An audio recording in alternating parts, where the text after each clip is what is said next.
Shin Woo-jin spent 12 years in captivity, locked away in an abandoned warehouse, enduring relentless abuse and forced labor. Deprived of human connection, he survived by devouring books, absorbing vast knowledge, sharpening his mind, and developing an uncanny ability to analyze people and situations with terrifying accuracy. Rescued at the age of 18, Woo-jin struggles to adjust to a world that moved on without him. Though his family welcomes him back with open arms, he remains disconnected, his extraordinary intelligence making the ordinary life he desperately craves seem impossible. His sharp perception draws him into mysteries and dangers he never sought, but something darker lurks within him, waiting to take control. As he navigates university, unexpected friendships, and the haunting echoes of his past, Woo-jin begins to understand that true freedom isn't just about escaping a prison, it's about choosing how to live. But can someone who sees through the world ever truly belong in it? Or will the darkness inside him consume him first? Now let's diving into the story. The story begins with breaking news about the arrest of a man in his 40s for kidnapping and imprisoning a child. The boy was held captive in an old, abandoned warehouse for an unbelievable 12 years. The police have charged the man with kidnapping, imprisonment, and violating labor laws. As they take the accused away, journalists rush in, eager to ask questions. One reporter asks whether the accused knew the victim before. Another asks who first reported the case. The police push through the crowd while journalists demand answers. The victim has hearing and speech impairments, and investigators suspect that the kidnapper knew this beforehand and planned the crime accordingly. When they rescued the boy, the warehouse was filled with books. The police also discovered many injuries on his body, making them believe he has suffered long-term abuse. The victim, identified as 18-year-old Shin Woo-jin, is immediately taken to the hospital where he is now resting. At the hospital, two doctors examine Woo-jin. One doctor explains that he has a severe nutritional imbalance, external wounds with inflammation, and hearing loss. The second doctor looks at the boy, wondering how someone so young and beautiful could have been imprisoned and forced to work for so many years. She takes a deep breath and writes a question on a notebook, asking for his name and whether he can say it out loud. Woo-jin looks at the question. The doctor encourages him to speak. After a moment, he finally responds with words that shock both doctors. He calls himself a son of a bitch. A flashback reveals Woo-jin's life in captivity. He worked on hot summer days while a man watched him. When he finally ate, he devoured his food like an animal. The perpetrator mocked him, calling him disgusting. In the harsh winter, he suffered in the freezing cold, forced to eat insects to survive. Back in the present, the second doctor wonders how much brainwashing Woo-jin has endured to call himself such a horrible name. The countless scars all over his body suggest unimaginable abuse. Whoever did this to him deserves the worst punishment.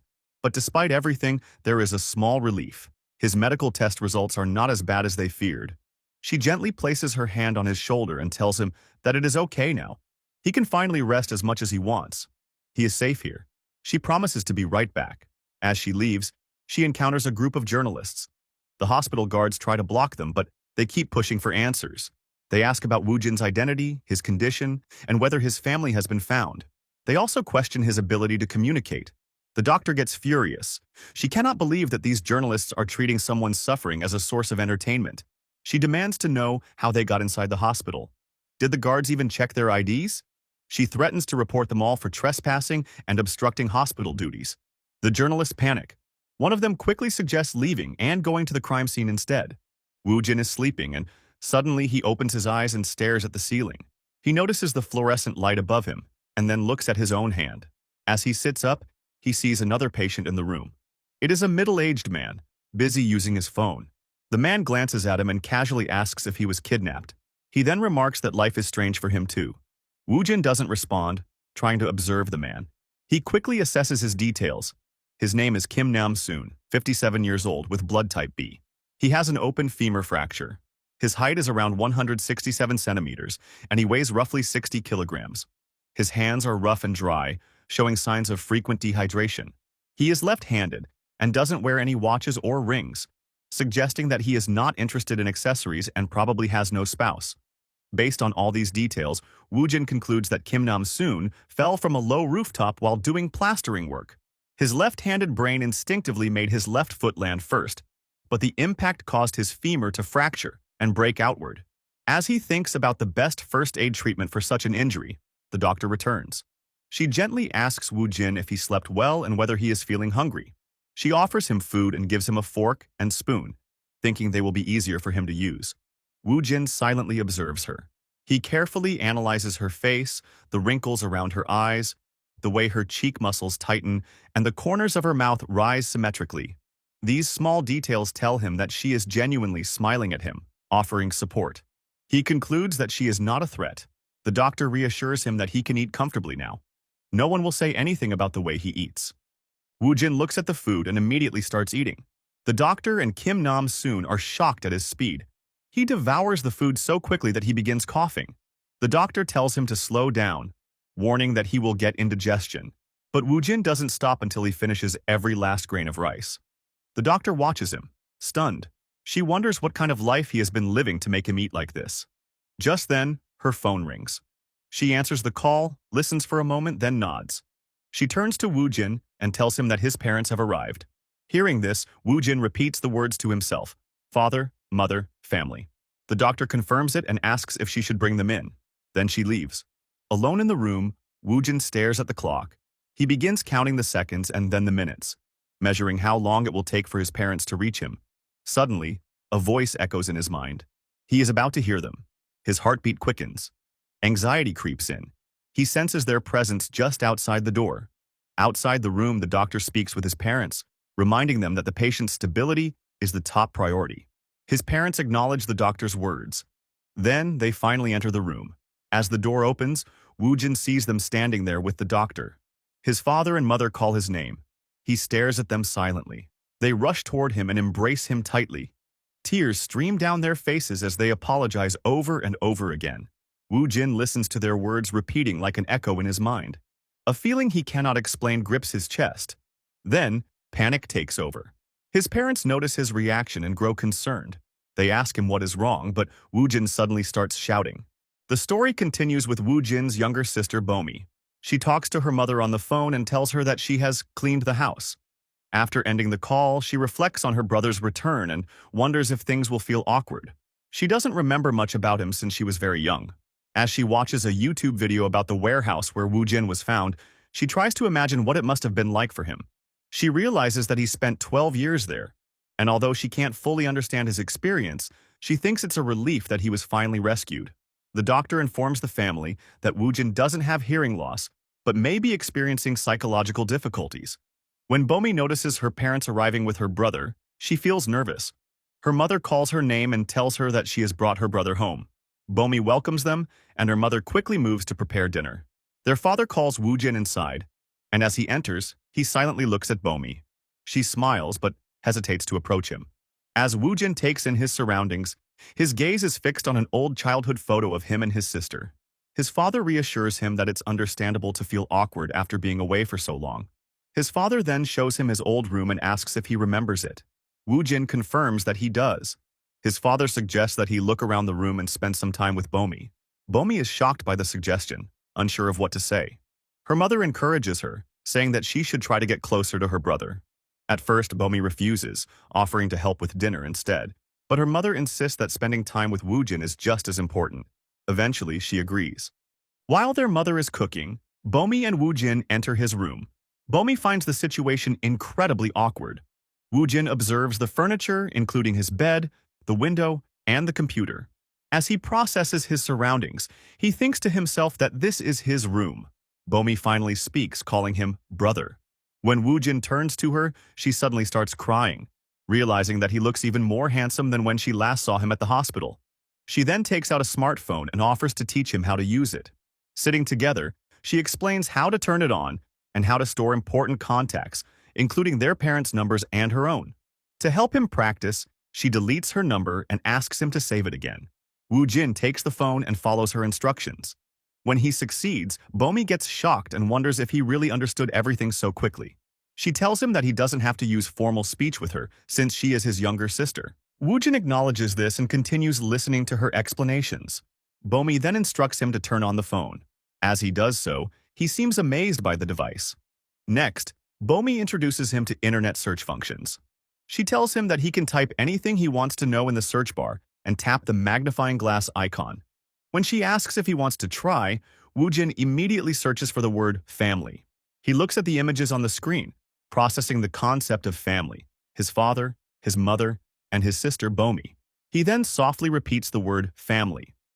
Bomi finds his reaction amusing and starts laughing, reassuring him that they are indeed his family. Suddenly, Woojin becomes alert and starts sniffing the air.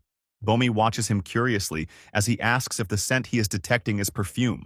He then begins to recall information about the history of perfume, including its origins and uses. He stands up, commenting that the smell is pleasant. Bomi, confused, asks what he just said, but he doesn't answer. Instead, he suddenly leaves the room. Bomi follows him and asks where he is going, but he doesn't respond. He walks straight to the dining table, realizing that the scent he noticed was not perfume but the aroma of freshly cooked food. He seems fascinated and thinks to himself that the dinner smells amazing. His mother, seeing him, happily calls out, saying that he arrived just in time. She asks if he is hungry and invites him to sit down. His father tells him that he made kimchi stew, exaggerating that the taste is so good one could die without realizing it. Confused by the phrase, Woojin asks if he can eat it. His father laughs and clarifies that he didn't mean it literally. The family then fills his plate and serves him food, feeding him with their own hands. Together, they enjoy the meal. The scene shifts to a police interrogation room, where an accused man is being questioned. The police officer states that the man's family members have all died over the past 5 years, one person per year. He asks the suspect if he has anything to say about this. The first victim was the man's wife, followed by his mother. Later, his sister-in-law died after consuming poisonous herbs. Even 2 people in his neighborhood mysteriously lost their lives. The officer accuses the man, saying that all these deaths were linked to him. The suspect, growing furious, insists that he is innocent. The officer presses him further, raising his voice and accusing him of organizing these deaths. The suspect, desperate, suddenly shouts that someone else might have been responsible. The officer, now intrigued, demands to know what he means. The suspect then yells that the person he had once fed and sheltered is the true culprit. He insists that it was all that person's doing. The officer, losing patience, scolds him for yelling. The suspect, still agitated, swears that he has no idea what kind of person that bastard really is. He claims that everything that happened was because of him. Late at night, Woojin sits in his room staring at the YouTube icon on his phone. He remembers Bomi telling him that many people watch videos on YouTube. Curious, he opens the app and feels amazed by the huge variety of content available. He scrolls through different videos and listens to people speaking. As he hears them talk, he starts repeating their words. He practices saying phrases like, "Hello, everyone," and "Hello, family," trying to match their pronunciation. Then, he comes across a video titled Tteokbokki Mukbang. He clicks on it and watches 2 girls eating spicy rice cakes. One of the girls greets the audience and says she has been craving tteokbokki for a week. She takes a bite and praises the taste, calling it seriously amazing and absolutely delicious. Woojin's eyes widen, and his mouth fills with water as he suddenly craves the food. He wants to eat it right away. Suddenly, he hears a knock on his door. His sister, Bomi, stands outside and asks if she can come in. Woojin gets up, opens the door, and sees her waiting. He asks if she called him and if she needs him to do something. Bomi becomes curious about what he is doing. Woojin wonders if she needs help with cleaning or some other work. He asks what kind of task she wants him to do. Bomi quickly tells him that it is not about work and that he doesn't have to clean anything. She then asks if he wants to go out for ice cream. Woojin gets astonished. He asks about ice cream, and Bomi confirms, explaining that it is cold and really delicious. She assumes that, as expected, he has never had it before. She grabs his hand and tells him they should go. Their mother reminds them that they cannot go anywhere else. But their father tells Bomi to hold her brother's hand tightly. Both siblings say they will be back soon and leave the house. They arrive at an ice cream shop, and Woojin looks around in shock. Everything inside the store amazes him. Bomi calls him over and tells him to choose any ice cream he likes. Woojin stares at the colorful options, feeling confused. He lets out a small "wow" in amazement. Seeing his hesitation, Bomi offers to help. After thinking for a moment, she picks an ice cream and hands it to him. While paying for their treats, she considers giving him money to let him try paying himself. However, she decides it is better to take things slowly.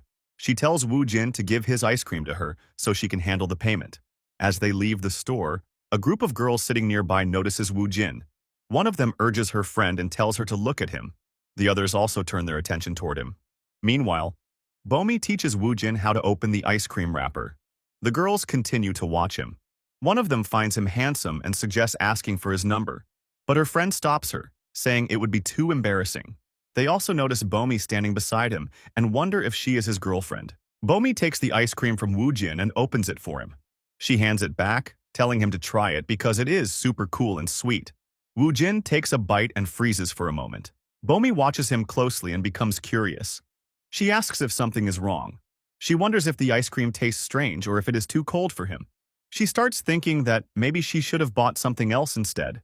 She quickly reassures him that he doesn't have to eat it if he doesn't like it. Wu Jin looks at her and tells her that the ice cream is delicious. As he eats, he suddenly becomes emotional. He continues taking bites, enjoying the sweet taste. Bomi notices and asks where he learned the word delicious. The girls sitting nearby continue to watch in surprise. Bomi reminds Wu Jin to eat slowly and asks again if he likes the ice cream. While enjoying their dessert, Bomi suggests taking a picture together. They take several selfies and decide to head back home. Bomi feels satisfied, thinking the outing turned out well. As they approach their house, Bomi becomes busy on her phone. She sends their selfies to a group chat and starts reading the comments. Suddenly, Wu Jin stops walking. He notices a strange man standing in the distance. As Bomi takes a turn on the road and Wu Jin is looking at the strange man, the man becomes agitated. Wu Jin observes the man closely. He notices the brim of the man's hat has multiple marks on it. His expression changes as he focuses on the details. His eyebrows lower, his eyelids stretch tight, and his pupils dilate. He recalls that when they left home earlier, their family didn't recognize this man. This means the stranger doesn't belong to their neighborhood. As the man makes eye contact with Wu Jin, he suddenly looks terrified. His face changes, and he quickly decides to leave. Wu Jin continues watching him closely. He notices that the man's armpits are soaked with sweat, and that the knees of his pants are creased. His shoes have pedal marks, but they are too narrow to be from a bicycle. They look more like they came from a motorcycle. There is no muddy area nearby, yet dirt clings to his shoes. Wu Jin realizes that the man must have come from somewhere else. After processing all this, Wu Jin calls his sister. Bomi turns around and asks why he is just standing there. She wonders if something is wrong. Wu Jin looks at her and firmly tells her to go inside the house first. Bomi becomes curious and asks him if something is wrong. She worries about going inside alone because their mother will scold her. It is too late, and she doesn't want to leave him alone outside. Their mother said she would wait, so she tells Wu Jin they should go home together. After some hesitation, Wu Jin agrees and follows Bomi home. The streetlights turn off, making the night even darker. Inside his room, Wu Jin stands near the window watching outside. His inner monster speaks to him, telling him that he must stay out of things if he wants to protect his family. But Wu Jin insists that it is his family and his responsibility. The inner monster mocks him, asking if calling the police is how he plans to protect his loved ones. It calls him a fool. Wu Jin believes there are many ways to protect them and refuses to listen. The inner monster reminds him that he did what he had to do in order to survive, saying that someone like him would have died long ago. But Wu Jin argues that he could have survived on his own, and that the monster should not exist in this world. The inner monster questions him, asking if he is calling it a monster, then what does that make him? It challenges Wu Jin, asking if he is truly better than it at anything. Wu Jin asserts that he is the master of his own body and that the monster is just another persona he created. The monster laughs and claims the opposite, saying that this is its body, not Wu Jin's. Wu Jin remains firm. He understands that worry and anxiety feed the monster, and whenever he feels those emotions, the monster consumes him. But now, he has gained control. If he can summon it from his subconscious, he can use its knowledge and abilities to his advantage.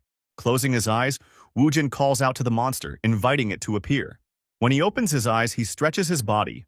Looking outside, he notices the strange man standing in the rain, holding an umbrella. Wu Jin smiles and leaves his room. He steps outside and walks toward the man. The man turns around, but Wu Jin silently passes by him.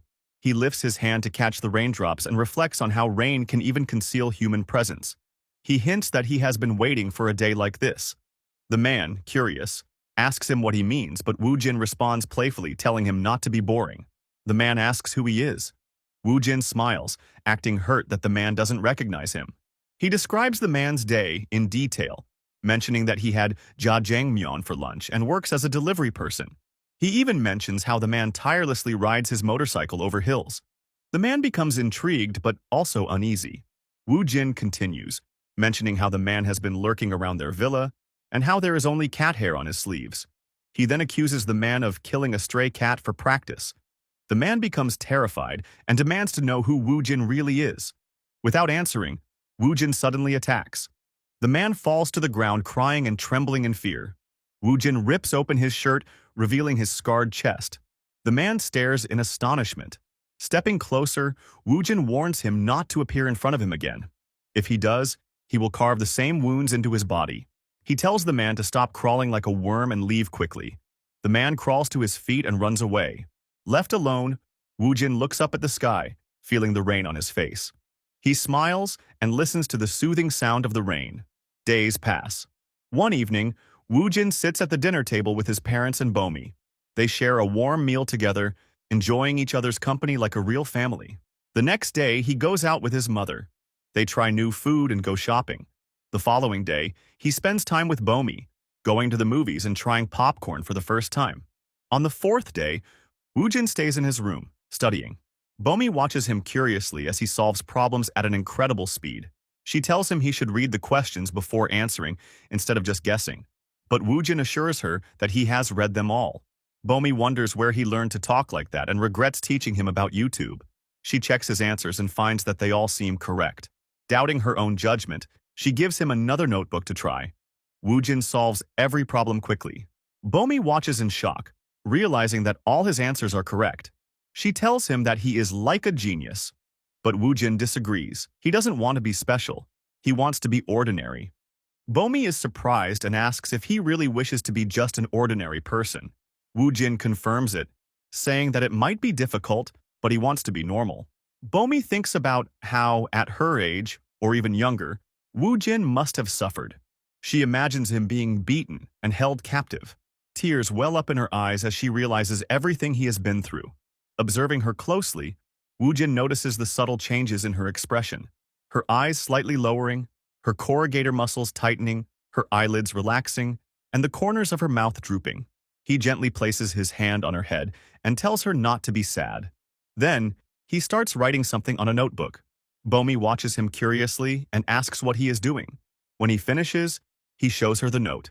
Bomi looks at it and, as soon as she understands what he has written, her eyes widen in shock. Wu Jin writes a note for Bomi. He tells her not to be sad because sadness can weaken the immune system, increase stress, and cause health problems like weight gain and cardiovascular disease. Sadness also affects the brain, making people feel tired and lowering serotonin levels, which can lead to depression and anxiety. Bomi reads the note and feels amazed. She asks him how he knows all this. He replies that he has read many books. Their mother calls them for dinner, and Wu Jin runs to eat. Bomi, still looking at the note, feels surprised, but their mother calls her again, so she quickly joins them. Later that night, Wu Jin watches YouTube food reviews. People in the videos say the food is really delicious. He scrolls through different videos, amazed by how many food-related videos exist. He clicks on one, where a girl introduces malatong. She says she has already eaten earlier, so she will have a modest amount, 10 servings. She starts with flat glass noodles, ordering a spicy flavor. It is extremely spicy, but she still enjoys it. She then tries cone noodles and loves the texture. Wu Jin keeps scrolling and finds more videos of the same girl eating different foods. He clicks on another video where she does a ramen mukbang. She starts by boiling water. Before eating, she adjusts her hair.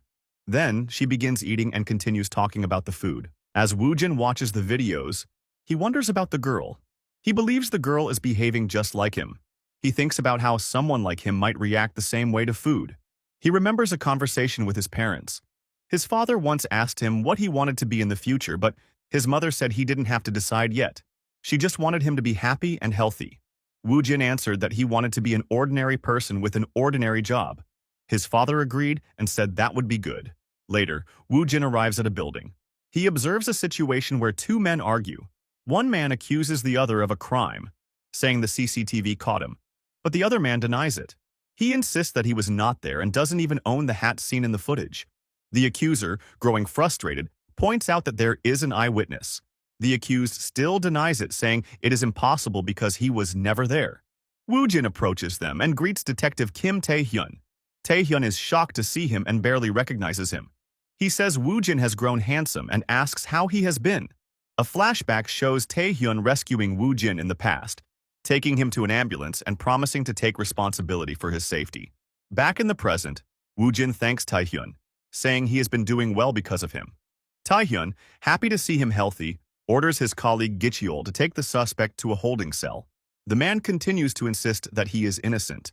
Woo-jin watches the scene and asks Tae-hyun if suspects always deny their crimes at first. Tae-hyun laughs and says that is true. It happens as if there is a manual for it. He then asks why Woo-jin is there. Did he come because he missed him? Woo-jin says he has something to show him. Tae-hyun becomes curious and asks what it is. He suggests they get a drink and talk outside, but Woo-jin insists that he look at something immediately. Tae-hyun looks at the phone screen and sees a mukbang video. He asks why Woo-jin is showing him a food video. Did he start a YouTube channel? Woo-jin explains that the girl in the video was once in a situation similar to his.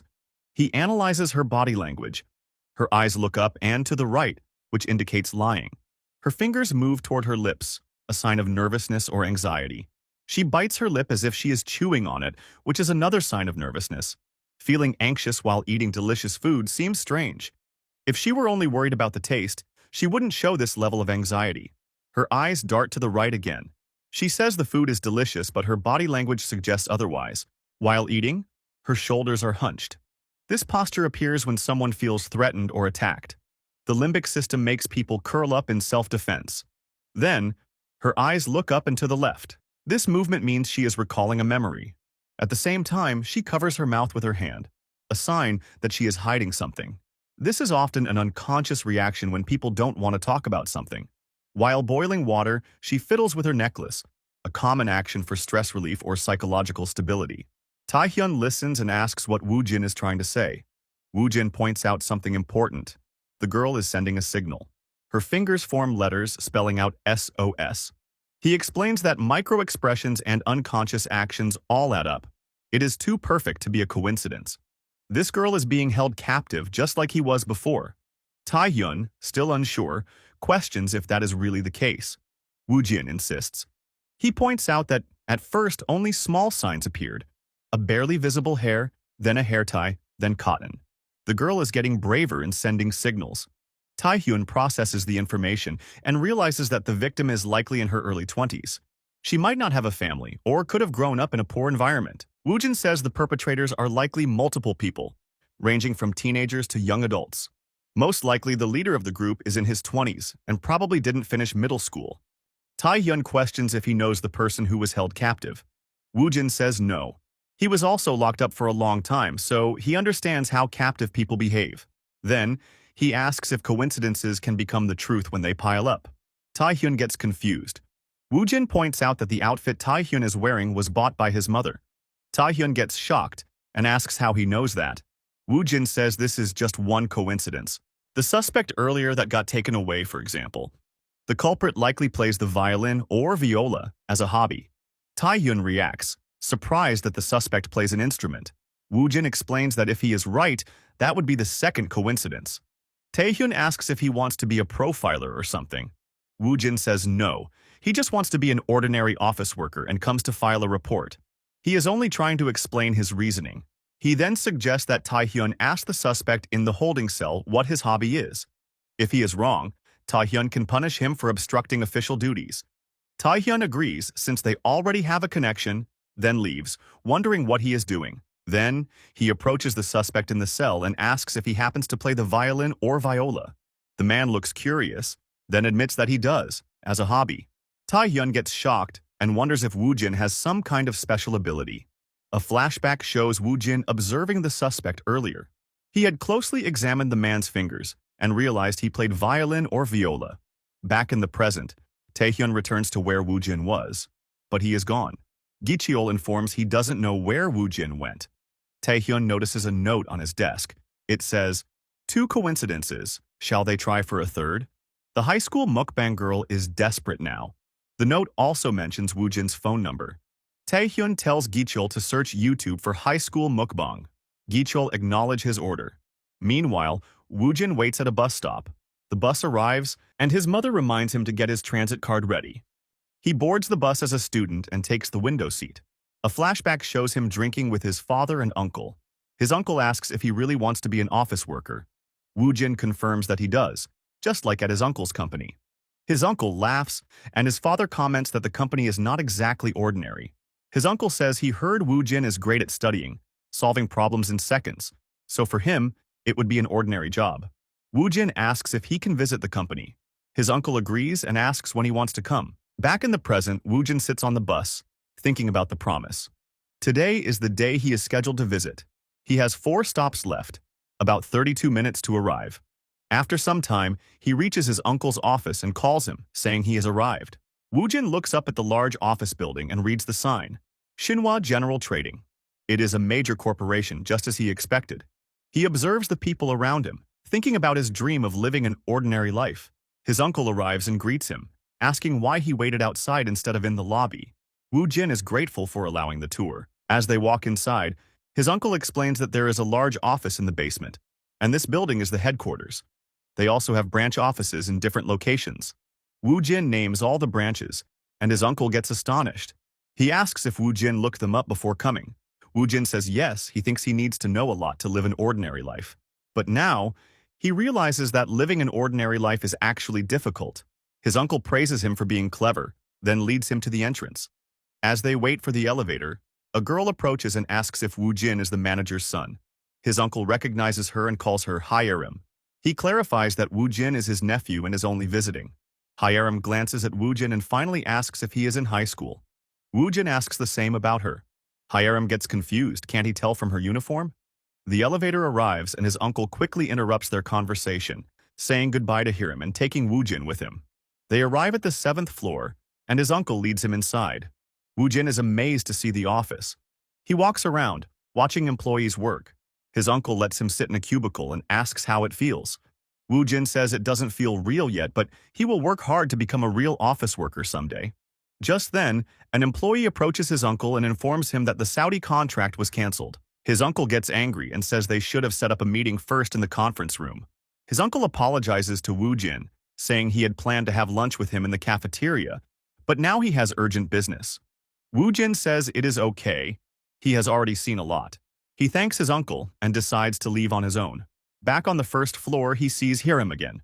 She notices him too and says they meet again. Woojin checks the time. It is 11 a.m., not a time for a high school student to be here. He observes her. She doesn't seem intimidated when dealing with adults. Her expression remains calm, and she moves confidently, controlling the space around her. Hyerim asks if he received what the manager passed on. Woojin analyzes her body language. The way she blocks his path suggests she is related to a high-ranking company executive. It would not hurt to confirm. He responds that he got it, then starts walking away. Hyerim gets annoyed and calls after him.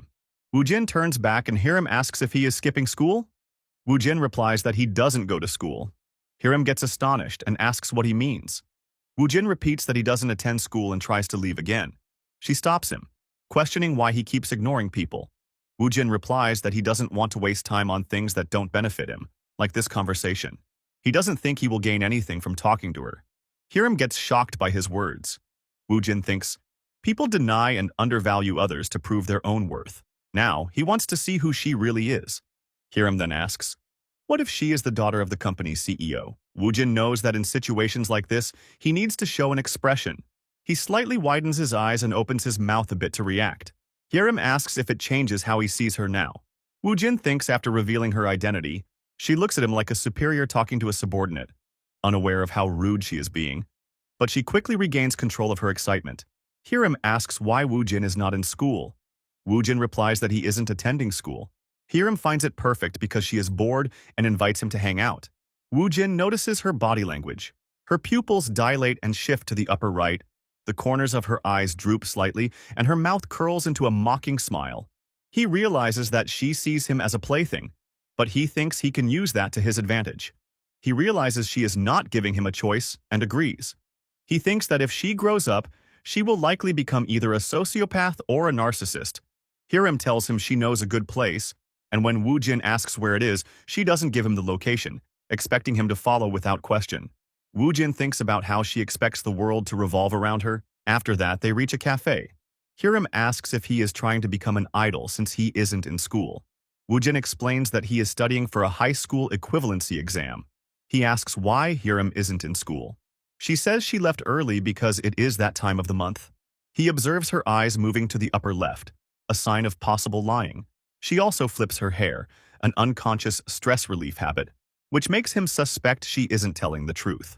Woo Jin responds by thinking about the biological process of the uterine lining, shedding due to hormones. Hiram hesitates and asks what he is talking about. At that moment, the waitress arrives and asks if they are ready to order. Hiram looks annoyed and orders the S course for both of them without asking him. Woo Jin notices that she once again doesn't give him a choice and realizes she has a strong desire to dominate others. Hiram then asks for his name. Woo Jin introduces himself, and she comments that it's not a bad name before introducing herself. Then she asks if Woo Jin is always this quiet. He replies that he is. The waitress returns with their soup, and Hiram complains that it is boring. Suddenly, she gets scared, and the waitress apologizes. Hiram says it is fine. After the waitress leaves, Woo Jin asks if she is sensitive since nothing really happened. She reminds him that it is that time of the month. As she ties her hair tie falls to the floor. Woo Jin gets up to help her. She questions what he is doing, and he says he is protecting her head from injury. She suddenly becomes self-conscious. Woo Jin thinks that something bad must have happened to her in the past. Hiram panics and denies it, asking what makes him think he knows anything. Woo Jin simply says she looks a bit tired. Hiram tells him to worry about himself instead, saying that his face is so pale. She then encourages him to eat before the food gets cold. He agrees and starts eating. As he tastes the food, he finds it delicious. Hiram watches his reaction and says the soup here is as good as the one at a restaurant in Busan. Woo Jin realizes he has found something useful and decides to backtrack the conversation. He asks who she went to the restaurant with. Instead of answering, Hiram asks if he knows Kim Yena. Woo Jin doesn't recognize the name. She tells him that she is an actress and questions if he lives under a rock. Woo Jin changes the topic by mentioning that Hiram must have enjoyed seeing the ocean. Hiram's mood brightens, and she excitedly describes the fireworks over Gwangan Bridge, comparing them to a painting. Woo Jin observes that her brain and body are likely flooded with pleasure-inducing hormones as she recalls the moment. Woo Jin knows that the brain cannot tell the difference between reality and imagination. Just like thinking of a lemon makes a person salivate, recalling a joyful memory brings back the same emotions. By guiding her through happy memories and listening, he realizes he has become a source of pleasure for her. Their conversation continues as she describes heart-shaped fireworks. He listens, making her talk more. The waitress returns with their main dishes. Woo Jin gets excited about the food, and Hiram feels awkward watching him. She asks if he has ever been on a trip. Woo Jin says no. Hiram tells him he should definitely travel and mentions that she went to Holbox Island last year. Woo Jin immediately states the exact location of the island in Mexico. Hiram confirms he is right and describes the beauty of the place. Suddenly, Woo Jin stands up and says he has to go study. Hiram is shocked and asks if he is serious about studying all of a sudden. He reminds her that he is preparing for the high school equivalency exam and says goodbye. Hiram tries to stop him, asking for his phone number. She offers to help him when he travels to Holbox in the future, saying she knows the best hotels and restaurants. Woo Jin realizes that she is addicted to the pleasure hormones he triggers. He suspects she has attachment issues and weak family bonds. Woo Jin hands Hiram his phone so she can input her number. She is shocked that he doesn't even have a passcode. After she saves her number, he thanks her for the meal and leaves. Hiram follows him outside and asks where Woo Jin lives, but he doesn't answer. Just then, he notices a crime. A man is being attacked. Hiram asks what is wrong with him. Woo Jin tells her not to look because someone has been stabbed. When the perpetrator hears this, he runs away. Instead of chasing him, Woo Jin rushes to the injured man. He thinks about how difficult it is to live an ordinary life.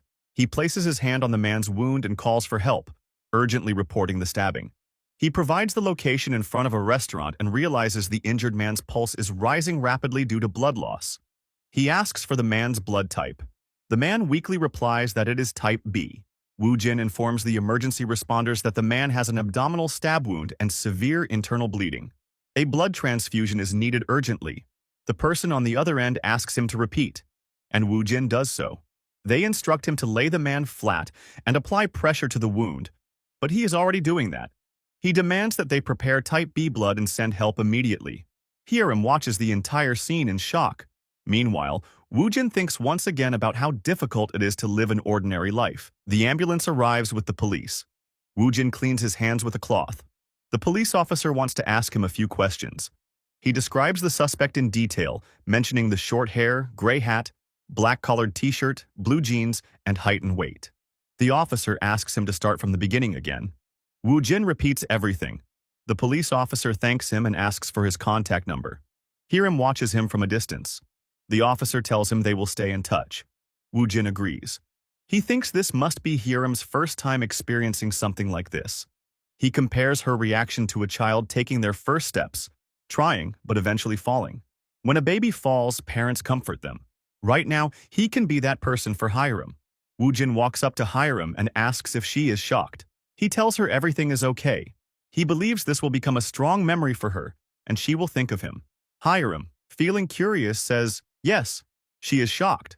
Woo Jin reassures her, saying the victim is not badly hurt and she doesn't need to worry. He reminds her that there are many CCTVs around and the culprit didn't even see their faces.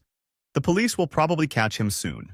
Hiram nods and agrees. That night, Hiram is at home, taking a bath.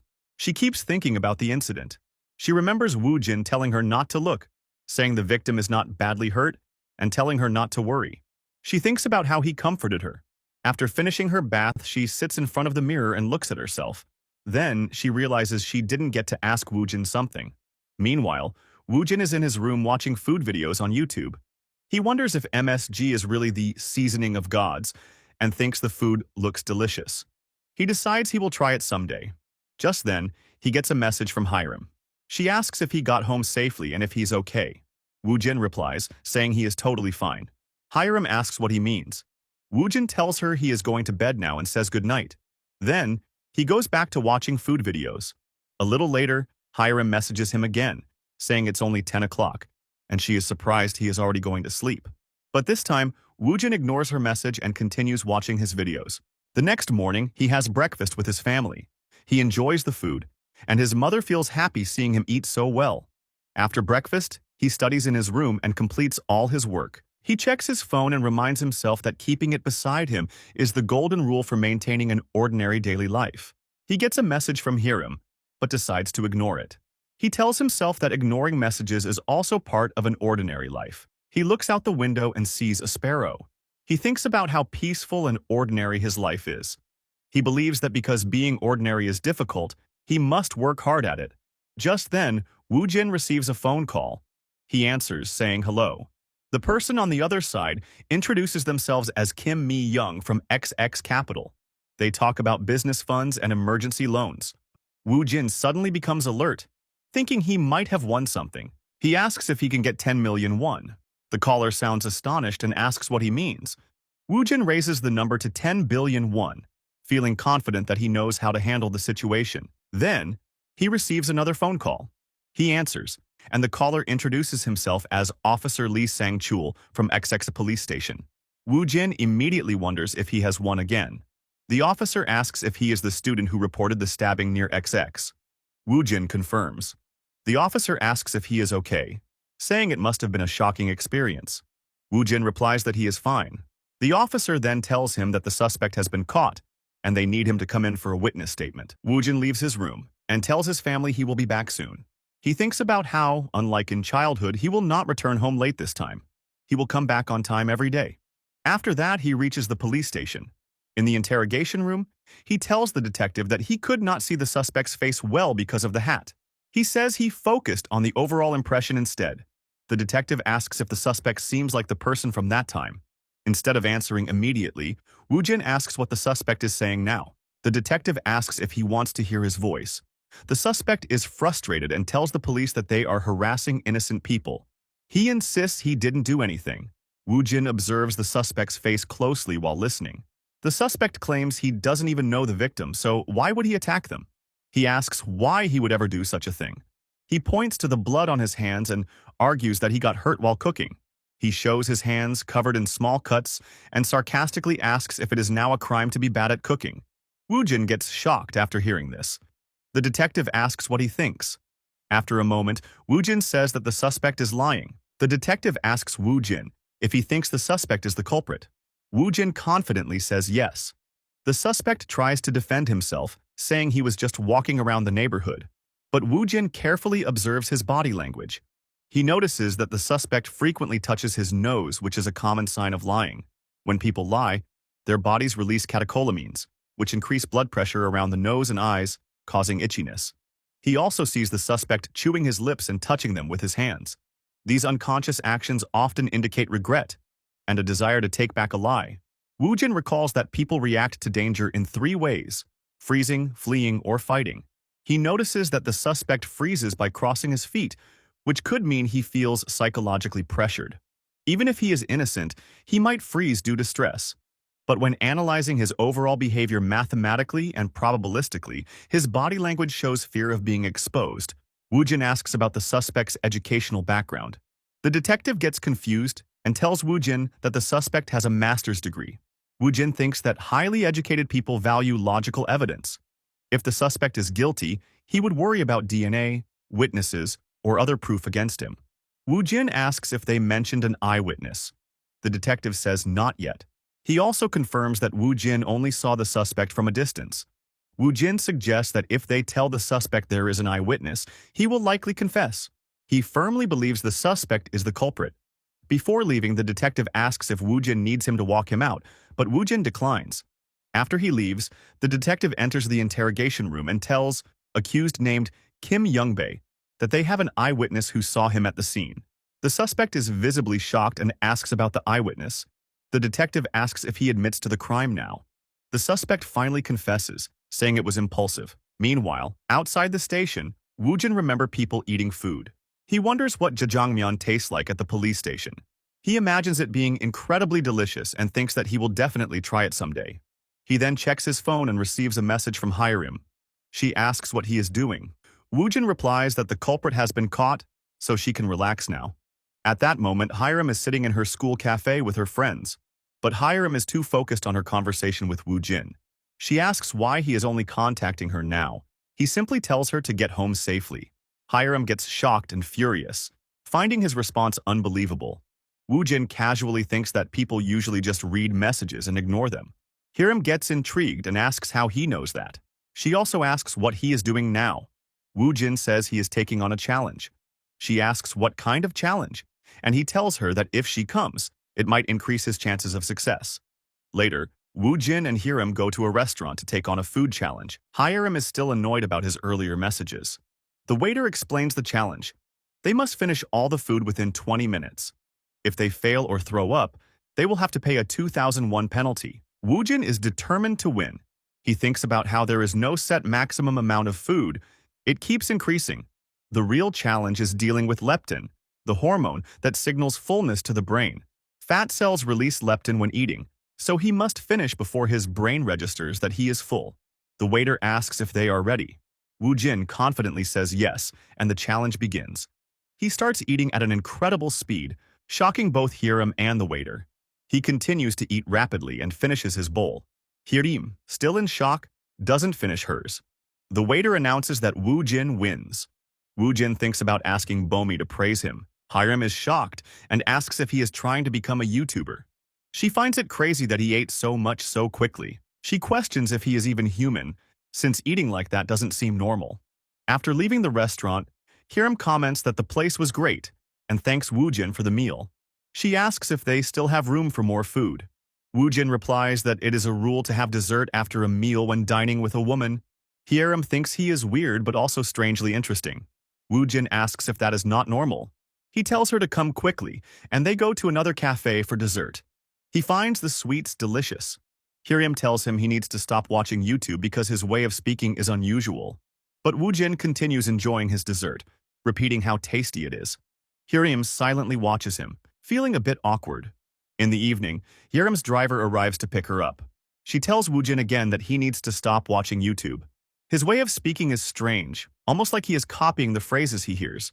She offers him a ride home, but he refuses and leaves on his own. As she watches him walk away, she smiles, finding him peculiar yet interesting. Later that night, Woojin is in his room watching a YouTube video. He repeats the words from the video as if practicing them. Suddenly, he receives a phone call and wonders if he won something at this late hour. He answers the call, and the person on the other end asks if he is Woojin. He confirms his identity and asks who is calling. The caller is Detective Tae-hyun. Tae-hyun asks if it is a good time to talk. He then mentions the YouTube channel Woojin told him about, the high school mukbang channel, where a student ate 10 servings of malatang. He reveals that there was not just one perpetrator but several. The victims and perpetrators met in a group of runaway youths. The victims' families didn't look for them much since they frequently ran away. One of the victims, who turned 20 after years of running away, appeared on YouTube while being held captive, but no one suspected anything because of their history. Woojin realizes that the runaway group likely committed the crime. Knowing this, Tae-hyun tells him that his tip saved someone's life and asks how he figured it out. Woojin asks if the victim has returned home safely. Tae-hyun confirms that they did. He thanks Woojin for helping solve the case and offers to treat him to a meal as a thanks. Woojin sees this as an opportunity and suggests they meet instead of just having rice. Tae-hyun agrees and asks what he would like to eat. Without hesitation, Woojin requests 2 horned Hanwoo grade 9. Tae-hyun becomes curious when Woojin mentions Hanwoo beef. He misunderstands and asks if it's tukbegi bulgogi, but Woojin corrects him, saying it's Hanwoo grade number 9 salchisal. Tae-hyun is confused by the term 2-horn, and when he hears number 9, he misinterprets it. Eventually, he agrees, excited to try the premium beef. Tae-hyun asks when they should meet, and they decide on Saturday. On the day of their meeting, Woojin walks outside, looking forward to finally eating the high-quality Hanwoo beef. While walking, a boy and a girl approach him. The girl apologizes for stopping him, and the boy asks if they can talk. The girl says he has a lot of good fortune on his face. Woojin is confused and asks what she means by fortune. She explains that she means luck or good fortune. She adds that they are students and that his energy is so bright they couldn't just walk past him. Woojin thinks about the different types of study and lifelong learning. He asks them what kind of study they are talking about. The girl says they mainly study the principles of all things. Woojin finds this interesting and asks if it can be considered a science like physics. The two students become awkward. The girl explains that it's not the same as physics, giving an example. People don't see mountains and water as they naturally are, but assign meaning to them.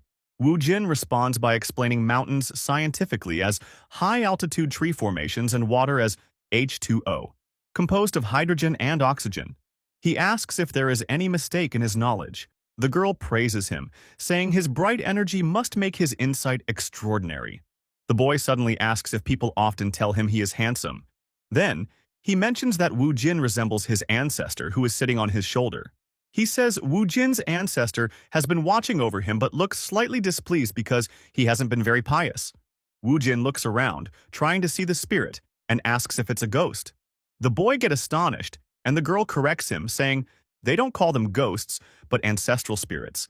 Woojin asks how she perceives such non-organic entities. He explains how the human eye processes information and asks if she has a special organ, an evolution, a mutation, or the ability to see energy wavelengths. The boy whispers to the girl, saying something bad might happen if they take Woojin with them. The girl suddenly suggests they meet another time. Woojin, still curious, tells them not to leave and asks to talk more about ancestral spirits. However, the boy and girl quickly run away from him. Right after, Woojin notices a man recording him. The man laughs and says the video is complete. Woojin becomes curious, and the man introduces himself as Kiorite TV, a YouTuber. He explains that he was filming to expose scams and leave evidence, but he has never seen anyone react like Woojin before. He asks if he can use the video for a YouTube upload. Woojin refuses, saying it's not ordinary. The man questions what ordinary means and says he will blur Woojin's face. Still, Woojin insists that he delete the video. The man argues that videos like this should be widely shared for the public good. Woojin starts leaving, but the man offers to change his voice so no one can recognize him. Still, Woojin asks him to delete the video. The man then shouts that he will pay 500,000 won. Woojin remains firm, so the man increases the offer to 1 million won. At that moment, Woojin shows him his phone with his bank details. The man gets confused by how quickly Woojin's attitude changes, but transfers the money to his account. Later, Woojin meets Detective Tae-hyun at the restaurant. Tae-hyun asks him again what he wanted to eat. Woo Jin repeats that he wants two-horn number 9 salchi sal. Taehyun checks the price, and Woo Jin quickly says that something else is fine too. However, Taehyun insists that he will treat him, so they should eat what he wants. Then, Taehyun places the order. After placing the order, Taehyun thanks Woo Jin, saying they were almost too late to stop a serious incident. When they arrived at the scene earlier, there was chaos, and people were about to tear down a screen and jump out. Woo Jin responds that it's fortunate they arrived in time. The waitress brings the food, and both of them are amazed by how it looks. Woo Jin's mouth starts watering. The waitress serves them and tells them to try it first with just salt. Woo Jin takes his first bite and is overwhelmed by the taste. He shouts in surprise, and Taehyun watches him, confused. He asks if Woo Jin bit his tongue, but then Taehyun takes a bite himself and has the same reaction. He explains that the meat is incredibly delicious and worth the price. The meat juice surprises him. Taehyun tells Woo Jin to snap out of it before he eats everything. Woo Jin quickly takes another bite. The waitress continues serving them, and they both find the meal incredibly delicious. Taehyun then asks Woo Jin if they should order naengmyeon. Woo Jin responds that, as expected, the detective knows the golden rule. Taehyun reassures him that if the meat isn't enough, they can order more. Woo Jin hesitates but accepts. The next day, Woo Jin studies in his room. His mother serves him food, and he also helps his sister with her studies. He takes his classes and goes out with Hyrim to cafes and libraries, and life continues normally. Eventually, winter arrives. At school, everyone encourages the seniors, saying, "Good luck, and do well." Woo Jin looks up at the sky. He then enters the school to take his exam. Inside the classroom, he sits at his desk and receives the question paper. Looking at it, he decides to let's get started. Woo Jin finishes his exam and steps out of the school, feeling anxious. He worries that he has made an irreversible mistake. His parents have always told him that they only want him to stay healthy and that it is okay if he doesn't do well in his studies. They believe that living an ordinary life is the best. Taking a deep breath, he imagines his family welcoming him happily and telling him that he has worked hard. But now, he wonders what he should say when he gets home. As he reaches home and enters, Bomi runs toward him. Noticing his upset expression, she immediately asks why Woo Jin looks like that. When he doesn't answer, she starts to worry. She wonders if he might have messed up the test, but there is no way he could have made a mistake. Still, she asks again if something bad happened. Finally, Woo Jin speaks, saying that he thinks he overestimated himself. Bomi starts to think that maybe he was too nervous during the exam and made some mistakes. She tries to comfort him, saying that even if he did mess up a little, there will be other chances. Woo Jin doesn't respond much. Instead, he simply says he will go wash up, then heads to his room. Checking his phone, he sees a message from Hyrim asking how his test went, but he doesn't reply. He puts his phone on the table, thinking about how he solved too many practice problems unnecessarily. After that, he leaves his room, still looking depressed. Bomi watches him, feeling worried. She has never seen him like this before and doesn't know how to comfort him. Just then, their mother calls Bomi and asks if Woo Jin is home. Bomi hesitates and then tells her mother that he seems really down, probably because he didn't do as well as he thought on the test. Their father, overhearing the conversation, also becomes concerned and asks if Woo Jin is home. Their mother explains that he looks really disappointed, most likely because of his test results. Hearing this, their father becomes even more worried. He asks Bomi if Woo Jin said he did badly. Bomi responds that he didn't say much, but from his face, he seems extremely disappointed. Their father reassures her, saying that it is just one test, and these things happen. He tells her to remind Woo Jin that it is okay and not to be too upset. He then adds that he will be home soon with something delicious to cheer him up. Bomi agrees, and then turns back to her brother. Woo Jin comes out of the bathroom, and Bomi hesitantly asks if he is upset because he got a lot of questions wrong. She reminds him that these things can happen and reassures him that their parents will not be disappointed. But then, Woo Jin suddenly says something unexpected. He was not aiming to be extraordinary. Bomi, confused, asks what he means. Stressed, Woo Jin explains that he thinks he got everything right on the test. He says that he should have intentionally made some mistakes to be more ordinary. Bomi is stunned, realizing what he is saying. She asks again, trying to confirm. Woo Jin repeats that, without realizing it, he solved every problem correctly. Bomi feels her soul leaving her body. She cannot believe that this is the reason he is feeling down. Woo Jin then starts wondering if it is because he practiced too many problems. His hands moved on their own, answering questions without thinking. as if it were second nature. He worries that this is not normal. Bomi suddenly panics, rushing toward him and insisting that he cannot tell anyone about this. But Wu Jin, still deep in thought, concludes that it is just as he feared. He is not ordinary. Trying to calm him down, Bomi tells him that he might have made a few mistakes. She suggests checking his answers to make sure. Wu Jin sighs and says that would be nice. But then he admits something else. He remembers all of his answers. Bomi, shocked, asks if he really remembers each answer for each question. Without hesitation, Wu Jin confirms it, saying that they were problems he solved, so of course he remembers them. Now even more stunned, Bomi says that is not normal. Still, she insists that they should check, hoping that he got at least a few wrong. They begin checking his answers. Wu Jin simply says the question numbers and his answers. One by one, Bomi checks them. As she goes through each answer, she realizes they are all correct. Wu Jin, still hopeful, asks if there are any mistakes.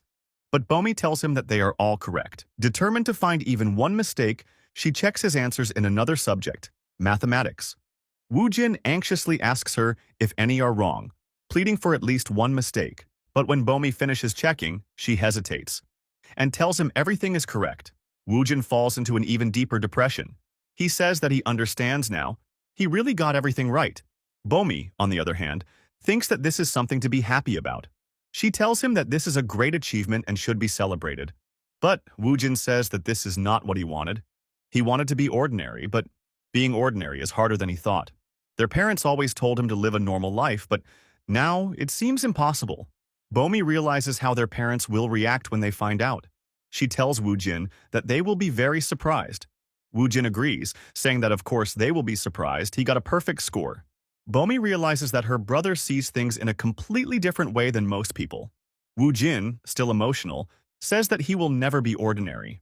Now, Bomi starts getting annoyed. Just then, their parents arrive home. Bomi immediately runs to them and excitedly tells them the news. Wu Jin got a perfect score on the test. Their parents, initially confused, react with shock. Their mother, remembering how Bomi said he did badly, asks if this is really true. Bomi explains that they just finished checking all the answers and everything was correct. Their father, amazed, asks if Wu Jin really got a perfect score. After a brief moment, he smiles proudly and says that he finally understands Wu Jin must have taken after him. Hugging his son tightly, he praises him, saying that he has done well. But their mother immediately disagrees, saying that it is not from his father. Wu Jin takes after her. Hearing this, Bomi suddenly feels left out. She asks what about her, but before she can get an answer, the family continues to celebrate the shocking discovery of Wu Jin's perfect score. Filled with pride, Wu Jin's father calls everyone and tells them to gather the next day. He insists that he will treat everyone to a meal because of Wu Jin's achievement. He remarks that his son takes after him, calling him super smart. However, his mother gets angry and claims that Wu Jin got his intelligence from her. Meanwhile, Bomi watches them, enjoying their argument. Wu Jin feels uneasy. To him, it feels like his father is telling everyone that he is not ordinary. His father, still excited, starts listing possible career paths for his son. In his opinion, Wu Jin could become a doctor, a prosecutor, a lawyer, an appraiser, an accountant, or even a tax officer. His mother, now frustrated, scolds his father for putting pressure on their son. She tells him that Wu Jin should be free to choose whatever he wants to be. Then, turning to Wu Jin, she asks him which university he wants to attend. Wu Jin answers that he wants to go to a normal university. His response surprises everyone. They were expecting him to name a famous school, but instead, he just says he wants something normal. Bomi, curious, then asks which major he wants to study. Wu Jin replies that he has not decided yet. Later that night, sits in his room using his mobile phone. He begins researching different professions one by one. The first profession he looks up is an appraiser, prosecutors, and other officials. Then, he checks what a tax officer is. Next, he searches for information on architects. He continues looking into other professions like doctors and prosecutors, realizing that all the careers his father mentioned follow a pattern. They all operate within the legal or government framework. Curious, he decides to research famous people in these professions. He finds information on well-known individuals, including prosecutor Lee Jong-mi, Dr. Im Jae-jun, accountant Shim Dong-min, and lawyer Frank Soo-jin, and others. As he looks deeper, he notices most of these successful professionals graduated from the same university, S University. This makes him wonder if S University is considered the most normal. After that, Woojin leaves his room and announces his decision to his family. He declares that he will attend S University just like normal people do. His family gets shocked. They don't believe that S University is a normal school at all. His father, however, gets excited again. He agrees with Woojin, saying that if they are aiming for a normal university, then S University is the best choice. He even jokes that Harvard would be considered normal from Woojin's perspective. Days pass and winters arrive. Woojin's test results are released. With his plans set, he prepares for an important journey. He boards a high-speed train, carrying food in his bag. As he sits down, he takes out his meal and begins eating. He has always wanted to experience this moment. He cracks a boiled egg on his forehead before eating it and enjoys the simple but satisfying combination of food and soda. As he sips his drink, he understands that this is why people love eating on trains. It is an enjoyable experience. After finishing his meal, he gets off the train and continues his journey by bus. He eventually reaches his destination and approaches a counter to complete signing some paper. After completing the paperwork, a staff member guides him towards a room. As Woojin enters the room, he looks at the door and remembers a time when he was held captive. He recalls the harsh and cruel words of the person who imprisoned him. His captor once scolded him, saying that he was useless and could not even accomplish simple tasks. The officer takes Woojin to meet this captor. Sitting in front of each other, his captor looks at him and immediately reacts with disbelief. The man questions why Woojin has come to see him like this. Woojin remains silent, listening to his captor talk. The man remembers that Woojin cannot hear, assuming that he will not understand anything. But then, he recalls that Woojin can read lips. In Woojin's mind, there is no longer any fear toward this person. He feels nothing, but just emptiness. At that moment, he wonders if this is what true freedom feels like. In his memories, he sees himself standing in the warehouse where he was once held captive. His captor, now terrified, orders him to stop and go back inside. But Woojin steps closer, staring at the man, and realizes the roles have been reversed. The person who once held power is now trembling in fear. This is exactly what Woojin came to confirm. Returning to the present moment, his captor starts speaking again. The man insists that it was not his fault. He talks about his sister-in-law, saying that she had no real interest in medical herbs. He also reveals that she used to beat him with a stick. As he speaks, Woojin calmly responds. The prison uniform suits him. The man becomes furious. He is shocked that Woojin is speaking fluently, questioning if he can actually hear his words. Woojin points out that the man's voice is shaking. He reminds him that his family members died mysteriously, one by one, each year. Some from heart attacks, others from poisoning. The man grows furious and wants to attack Woojin, but the officers quickly stop him. As Woojin watches his captor struggle, he reflects on human nature. He realizes that people only see what they want to see. They believe what they want to believe. They only listen to things that validate their existing thoughts. Looking at his captor, he remembers how the man used to beat others. Two of his former acquaintances, whom he abused, ended up dead. One suffered a heart attack. Woojin starts analyzing the details, his heartbeat increasing, his body reacting to fear. He wonders if he should push things further. As he stands there, observing the man who once tortured him, he ponders what to do next. Woojin says he has been struggling with a dilemma lately. He wonders if he should carve his release date onto his body so that he won't forget it. The man asks if he is threatening him, but Woojin quickly reassures him, saying that he is only concerned about his health.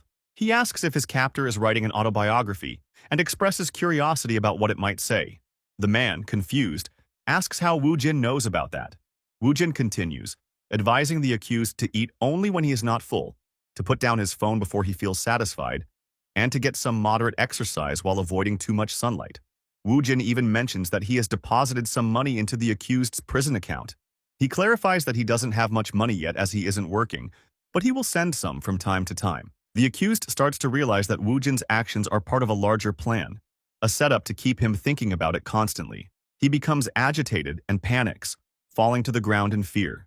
He shouts that Woojin is a murderer, accusing him of killing his family and neighbors. However, Woojin remains calm and thinks that this person has now become boring to him. An officer tells the man to calm down, but the accused insists that one of his lackeys is watching him. He says Woojin is the real culprit. Woojin finds the situation still somewhat interesting and decides to leave. After he comes back, Woojin lifts his hand to acknowledge the snow. He reflects how the snow can either bring joy or stress depending on a person's environment. He acknowledges how important the environment is, as it affects people in many ways. Even in this cold weather, he feels that he cannot take away the warmth people bring to each other. Soon, Woojin spots his sister Bomi with her friends. He decides to make a phone call to her and asks where she is heading. Bomi tells him she is on her way home. Woojin says he is standing right in front of her. Bomi, curious, asks him how he could be in front of her, but then she sees him waving. Excited, she runs toward him with a big smile, not even noticing how slippery the ground is. Woojin thinks that, like falling snowflakes, Bomi is running toward him with pure joy. She only looks at him and doesn't care about the slippery floor. He realizes how much a person's environment can shape their happiness. As Bomi reaches him, she gives him a hug and asks where he has come from. Woojin explains that he went to see someone he knew, someone he doesn't need to see anymore. Meanwhile, Bomi's friends are surprised to see her brother in person, noting how he looks more handsome in person. Woojin then takes something out of his bag and offers it to Bomi, telling her to try it. Bomi asks what it is, and Woojin tells her it is takoyaki, a snack he thinks is really delicious. He tells her that he wrapped it up carefully so it won't get cold. Bomi is touched and asks if the snack is just for her. Woojin confirms and encourages her to try it, saying it is really tasty. Some days pass. Woojin gets off a bus and walks down the road to reach his university. He notices something on a notice board. He checks the details of an event and thinks that the real purpose of the event is clear. There's no such thing as a free lunch. After that, he enters a lecture hall and looks for his seat. As he sits in the middle, he reflects on how ordinary that is. Sitting in the middle is the most normal thing to do. Soon, a boy approaches him and introduces himself as Park Jong-wook. Woojin recognizes the name from the freshman group chat. He smiles and greets Park Jong-wook, assuring him they will get along and not fight. Park Jong-wook laughs, commenting on how Woojin sounds like a textbook. He then asks if Woojin knows about the gathering after class. Woojin confirms that he does. As more students arrive, the classroom becomes crowded. Woojin is excited. This is his first university lecture, something he's always wanted to experience. The teacher walks in, greets everyone, and introduces himself as the professor for the Introduction to Business course. He asks the class what they think business is and invites the students to raise their hand to answer. The room is silent, so Woojin thinks to himself that raising his hand would be the normal thing to do. The teacher picks a student who seems nervous. The student answers that business is about leading a company. The teacher acknowledges this and asks another student in a white shirt for their answer. The student suggests that business is about managing and operating a business. The teacher agrees, calling it a valid answer. The teacher then asks what qualities a business leader should have. A student sitting at the back answers that they should be good at planning and giving directions. The teacher praises this answer and turns to the next student. Woojin wonders if he's been called on because he's sitting in the middle. Since he's been picked, he decides to answer. He says that business leaders should be good at persuasion. The teacher, curious, asks Woojin to explain what he means by persuasion. Woojin begins to think about stock trading and uses it as an example. He explains how a securities company holds stock trading competitions, offering prize money to participants. Many people are enticed by the prize and take part, but the company is also using the competition to identify skilled traders. The winners may be recruited by the company, creating a connection through scholarships and incentives. Woojin further elaborates on how advertisements can manipulate people, drawing them into a state where they're more likely to make decisions based on persuasion. He believes that business leaders understand this power and use it in various ways. Marketing is one way to apply persuasion, but at its core, society itself is built on persuasion. The teacher and the entire class listen attentively to his explanation. After a moment, Woojin raises his hand again, asking when the actual lecture will begin. He thinks that he just wants to take a normal class and experience the university like everyone else. Each and every student began staring at him, and were left amazed and confused at the same time, while the professor praised him for giving such an incredible answer. Everyone else also joined along and clapped for him. And he, on the other hand, just thought to himself that being a normal kid was actually harder than he had guessed.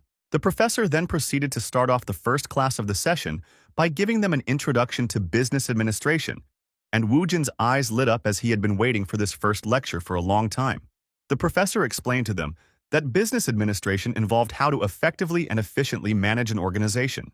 There were core principles of business named planning, organizing, leadership, and control. Wu Jin already knew that as well, but still, he was paying full attention to hear what the lecture was about. As the professor went into details about each principle of business, it turns out Wu Jin had already seen all of it before, and this was not at all new for him. But just then, he noticed from the corner of his eye that another student beside him was staring at him, and he guessed that they must have noticed that he was not paying as much attention as the other students. So he quickly sat straight and started acting like he was focused. After the lecture was over, the professor took his leave, and since it was lunchtime, it was now time for Wu Jin to finally experience the legendary campus meal for the first time.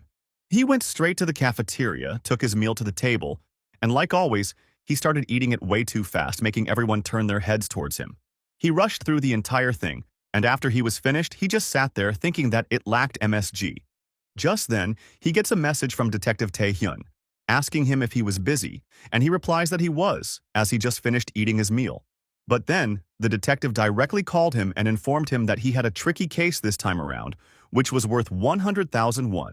It turns out Wu Jin had actually been helping out the detective for a while now, and he had solved a few cases for him. Every time, in exchange for help, Tae-hyun bought him a nice meal, or sometimes he also gave him money. So it was a fairly easy way for him to make money, and therefore, he once again agreed to help him out. However, the detective wanted to talk to him in person, and since his next lecture was already cancelled, Wu Jin asked him where he would meet him, and Tae-hyun told him to stay right there as he was coming to pick him up. Later, the two of them meet up outside the college, and the detective was really happy to see how much better he looked now that he was a college student. They then get inside the car, and the detective proceeds to get his tablet out of the bag. But then Wu Jin asks him if instead of watching photos and videos, they could just visit the crime scene, and Tae-hyun was a bit surprised to hear that. Wu Jin was of a mindset that people live based on experiences. That's why, the more experience one had about things, the more useful they become. And so, he told him that he wanted to experience this case firsthand. The detective did not argue, and he drove him straight to the crime scene. It was an apartment building, and upon reaching there, Tae-hyun exchanged some casual greetings with a police officer. Just as they were about to enter the apartment, he once again asked Wu Jin if he was really okay with this, and without any hesitation, he answered yes. He entered inside, and the floor in front of him was covered with blood. The wall near the front door also had blood on it. And he started analyzing all of this and created the scenario in his mind how all of this must have happened. The murderer first rang the doorbell, and when the person opened it, he quickly barged in and locked the door. He brought out a knife and first attacked the person by aiming for the throat, leaving that bloodstain on the wall, and then followed it up by stabbing him right in the stomach. The person tried to crawl away, but the murderer stopped him right there and continuously stabbed him until he was finished. Wu Jin explained all of this to the detective, telling him that the throat was targeted first and the weapon that was used was a knife, but it was not a simple kitchen knife, which meant that it was not an impulsive crime. It was premeditated. The detective was impressed, seeing that he could figure all this out just by looking at the scene.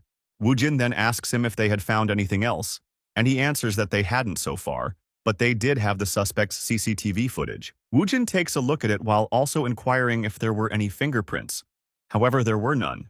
Just then, as he was looking at the footage, judging from the way how the victim opened the door, it seemed that the suspect knew the victim. The suspect was a male, estimated to be 180 centimeters tall, with blonde hair and carrying a plastic bag with a soju bottle. Wu Jin then tells Tae-hyun that even though they caught this person, he did not think that he was the real culprit in this situation. Tae-hyun asks him why he believed that, since all the evidence was pointing out to this suspect being the culprit. But then he questioned him back that if he truly believed that, why did he ask for his opinion in the first place?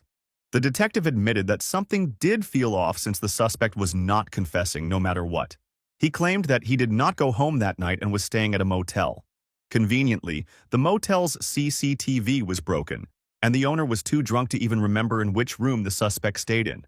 Wu Jin further adds that the murder weapon was a long and sharp knife, like a sashimi knife. And if they could assume that the culprit was proficient with a sashimi knife, it makes things a lot easier. Criminals always tend to use the tools that they were most familiar with because they believe that something familiar reduces chances of unexpected variables. And on top of that, if assuming that the perpetrator works in a profession involving water, that would also explain why there were no fingerprints found, even though the doorbell was rung with bare hands.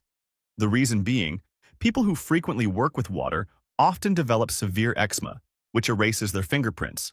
Plus, the hair strand that was found at the crime scene, he believed that it could be an animal's fur, or it could belong to someone completely different as well. For all they knew, it might even be synthetic hair, which would mean that the culprit was wearing a wig. Detective Tae-hyun asks him if he was implying that the murderer disguised himself before committing the murder to create confusion, and he agreed. But rather than causing a mere confusion, he believed that it might be done to manipulate the entire situation. He then also points out the blood footprints that were on the floor and states that most of the weight was on the heels, which was why the front part of the footprint was faint. Whenever a person attacks someone, most of the weight is placed on toes. But judging from this case, he deduced that the culprit deliberately wore shoes that were too large. It leaves extra space at the front and makes the toe area of the footprint faint. There was also the side of the shoe imprinted on the floor, and the detective wondered if they just tumbled during a struggle. However, Woo Jin tells him that was not the case because the victim was killed instantly, and even if they do assume that a struggle occurred, if the foot was twisted at this angle, at minimum, their ligaments would have been strained, but a fracture was more likely. But then, looking at the CCTV footage, the murderer was walking away without limping, which simply was not possible, even if his adrenaline levels were extremely high at that point of time. And as for the hair strand, he also points out that it was slightly shifted compared to when he first entered the apartment. Hair could not just grow asymmetrically like that within a few minutes. Detective Tae-hyun, looking at all these, starts thinking if they actually deliberately wore oversized shoes and a wig, while Woo Jin adds on that the real culprit needed to deal with both the victim and the suspect, who was currently in police custody. He had to handle both at around the same time, and the victim was an easy target because of his small physique and easy to kill. But the suspect who was in custody now was taller and more masculine, and was not as easy to kill. He was 184 centimeters tall, and his shoe size was 270 millimeters. At the time of his arrest, his hair was black, and the police found that sudden hair color change suspicious, and they kept on pressing on it, questioning him where he dyed his hair from. From the footage earlier, Woo Jin had already deduced that the real culprit's shoe size was 255 to 260 millimeters, and it was clear that he had a personal connection with the victim, and turns out he had a strong reason to frame the suspect as well. He wondered what reason it could be that motivated him to disguise himself and frame one while killing another. Money? Revenge? Woman? The reason was not clear, but Woo Jin concluded that the culprit was highly skilled with sashimi knife and suffered from chronic eczema, which erased their fingerprint patterns, and they probably had at least a college degree as well, because lower education levels usually correlated with impulsive crimes. But the higher the education level, the more systematic and premeditated the crime gets. Tae-hyun then calls Gi-chul and inquires if he found anything, and he also confirmed that the hair they acquired was not a human hair, but a synthetic one, which surprised him very much, as it turns out Woo Jin was right all along. He then also mentions that since the culprit's shoe size was 255 to 260 millimeters, their height would be around 166 to 170 centimeters, someone in their 30s. Suddenly, Tae-hyun recalled that person he met in the sushi restaurant, and he quickly instructed Gi-chul to catch that person. Later on, Woo Jin was just walking by when he gets a phone call from the detective, and he thanked him for all the help, as the case was solved completely because of him. While Woo Jin did not care about that much, but he was still thankful for the 100,000 won. He was curious to know what the motive was, and the detective informed him that the culprit had borrowed money from both victims, but then the two of them started spreading rumors about him not paying them back, so he plotted all this. With that said, he once again thanked him and wished him luck for his studies. Just then, he gets approached by another boy, and he quickly starts everything about him. Judging by his wrinkles, he looked like someone in late 20s, which was the same age as Woo Jin, and he introduced himself as Mansu. He was really impressed with him, watching what he did during the first lecture, and it almost looked like seeing a professional lecturer. He asked him if he was going to join the stock trading competition, as a lot of students from their department were participating. Since many were joining, he wondered if he should join as well because he did not want to be the only one standing out. But if he did, he also needed a plan on how to approach it. He recalled about the antlion's larvae, which were also known as doodlebugs. They prey on ants, sucking out their fluids and discarding their bodies. However, this concept was not just limited to insects. Most people that were involved in the stock market always had a bunch of questions running through their heads, and whenever the market crashed, they could not tolerate the failure, and some even went to the extent of ending their lives. In the stock market, people called ants had their money drained, And since most normal people were becoming ants in today's time, he wondered if he should be one too. However, if he lost the money, he also knew that it would make his parents and Bomi sad. So instead of getting drained, he decided that he would be the one doing the draining, just like sucking honey, because he also understood that self-realization was a part of being normal as well. He agrees with Mansu and, together with him, he heads to the stock trading class. In that classroom, students were gossiping about how some of them were in profit while some were in loss, and he sat there quietly observing and thinking that he needed to start soon too if he didn't want to be left behind. Then, the professor comes in, and he begins with the third lecture of the session. While the professor was explaining everything to the students, he started to get sleepy, and then when the professor looked at him, he was already fast asleep. And it surprised him because in just the last class that he had with him, Wu Jin was the most energetic person in the class, raising his hand whenever the professor asked something, and he always had more points to add to whatever the professor was teaching, making it look like he was explaining the lecture instead of the teacher. So, as a matter of fact, the professor was a bit glad that he went to sleep already because talking to him always makes the lecture into a one-on-one debate. However, in reality, Wu Jin was not really asleep and was just acting. He believed that sleeping during class was a normal thing, and so he also wanted to experience it just once. But it was not that easy for him, and he could not go to sleep. The professor was finished with the lecture, and he wanted to give them all an assignment, which immediately caught his attention. And with full enthusiasm, he raised his hand and asked him what kind of assignment they would be getting. As he had always wanted to do one, the teacher answers that they all needed to read Adam Smith's The Wealth of Nations and understand it. They had to be in a group of 4 and then discuss the perfect competition market, the law of diminishing marginal utility, analyze ethical management, and discuss the role of a business manager. But then, once again, Wu Jin raised his hand and expressed that, in modern times, the law of marginal utility could be approached differently, and he wanted to reinterpret it differently as well, while everyone else just stared at him, wondering what the hell he was saying. He gives an example saying that for those who eat excessively, the law of diminishing marginal utility applies differently to them, because even when they eat a lot, they still enjoy it. And he wondered if it could be considered an exception due to addiction. The professor agreed it was possible because gambling and gaming were also considered exceptions. But then he further argues that feeling of fullness was not just about the stomach, but about hormones, where leptin plays a major role. And yet again, no one in that class had any idea what he was trying to say, and most did not even know what leptin was. The professor, on the other hand, was also running out of answers to give him, but Wu Jin was not running out of questions, and the teacher did not know about the things he was asking. However, judging from his tone and eyes, he could tell that he was genuinely curious and really wanted to know about everything. But still, the professor was not capable of that, and he quickly takes his leave, saying that there was not much time and reminds them to form their groups for the assignment. He dashed off from the class, and then every student started calling dibs on Wu Jin, as everyone wanted to be in a group with him. Meanwhile, the professor thought to himself if he should bring him to the lab, but he decided not to because he also felt that he would be more trouble than help. Later, back at home, he finally started learning how to invest in stocks, and after confirming his order, he just sat there, staring at the monitor, not really feeling anything where instead he should be feeling happy. And he contemplated that normalcy was hard to achieve.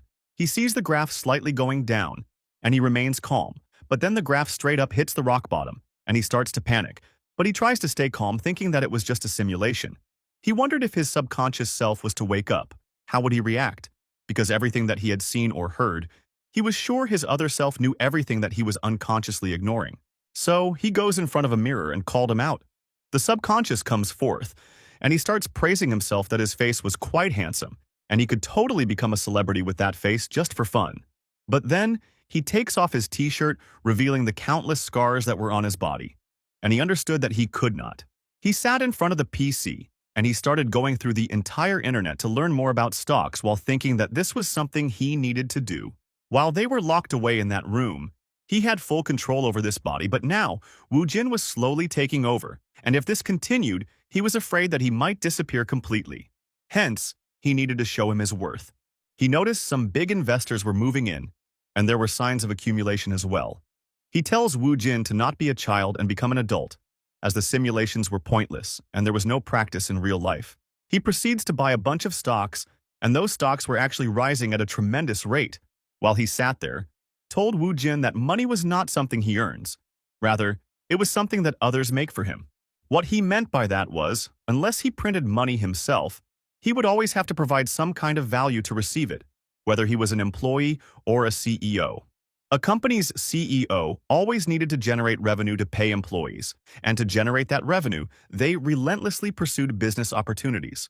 The company owner hires employees to make money, and with that, money continues to flow in and out in a repeating cycle. It was natural for a person to avoid big risks and choose a stable life. However, if they wanted to seek wealth, they also needed to accept the risk of falling. And that was the definition of money. It allows people to enjoy hobbies, and it triggers endorphins and serotonin, bringing happiness while also reducing stress levels. Money improved both mental and physical well-being. And in a sort of way, money was like a personal massage therapist that takes care of one's inner state, but most people just don't consciously realize that. Then, after enjoying those hobbies and self-care, they could put that remaining money to work like an employee and make even more money. What mattered the most was where and how to deploy them. Currently, he had invested in Trinity Corporation.